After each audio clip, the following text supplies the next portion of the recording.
Bonjour,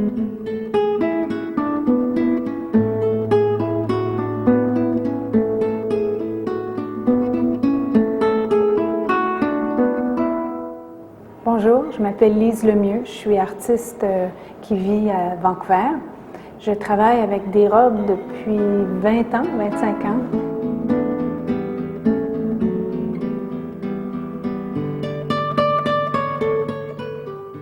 C'est ce qui est derrière la robe qui m'intéresse. Ce sont des gestes, la robe devient un geste d'identité.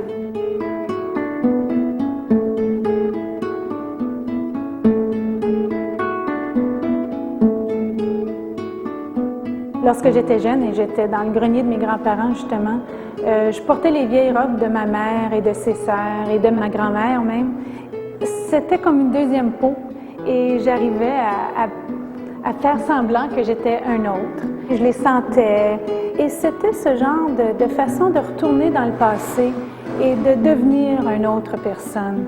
Et mon travail, c'est toujours de parler de ces nouvelles peaux qu'on porte et qu'on mue en même temps.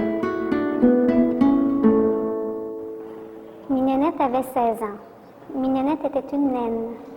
À l'âge de 7 ans, elle avait cessé de grandir. Mignonnette, la reine de Nainville, c'est le conte qui a inspiré les robes. Et Mignonnette, malgré le fait qu'elle était naine, elle portait ses robes trop longues. Et je trouvais que c'était une belle façon d'exprimer quelque chose qu'elle n'était pas. Comme ceux d'un enfant de 7 ans, et que sa chevelure descendait en boucle au-dessous de sa taille, vous n'auriez jamais supposé qu'elle fût naine, excepté pour... Alors, les robes que vous voyez, ce sont les sculptures. C'est le point de départ pour l'histoire de Mignonnette.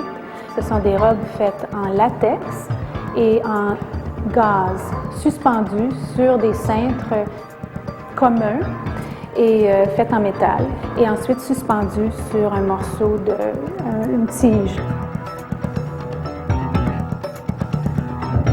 L'idée, c'est que ce sont des peaux et la gaze, j'aime le tissu, j'aime la façon que la gaze tombe, j'aime les imperfections de la gaze.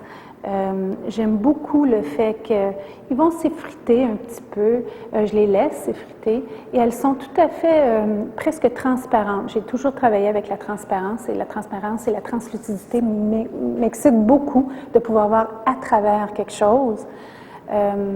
Et donc, le point de départ de la série Mignonnette était les sculptures que vous voyez ici.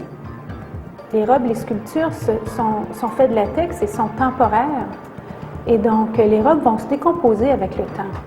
Et il y a un côté un petit peu existentiel dans ces robes-là que je recherchais aussi. C'est vraiment la présence de ce qui n'est pas là, la présence de l'absence.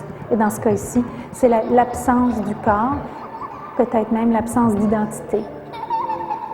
Alors, vous vous demandez peut-être pourquoi créer des œuvres qui vont se désagréger.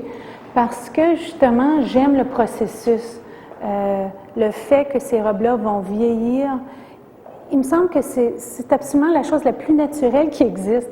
Et de les laisser vieillir de façon naturelle, de les voir mourir, j'en suis rendue là, moi. C'est exactement ce que je veux voir. Je veux voir comment ça va se passer de se désintégrer, de se décomposer. C'est un très, très, très beau processus pour moi et je trouve que je veux le partager. Et j'ai hâte de voir ce que ça va donner aussi. Elle portait ses robes plus longues que ne les porte généralement un enfant de 7 ans. Et ses yeux-là avaient connu les larmes.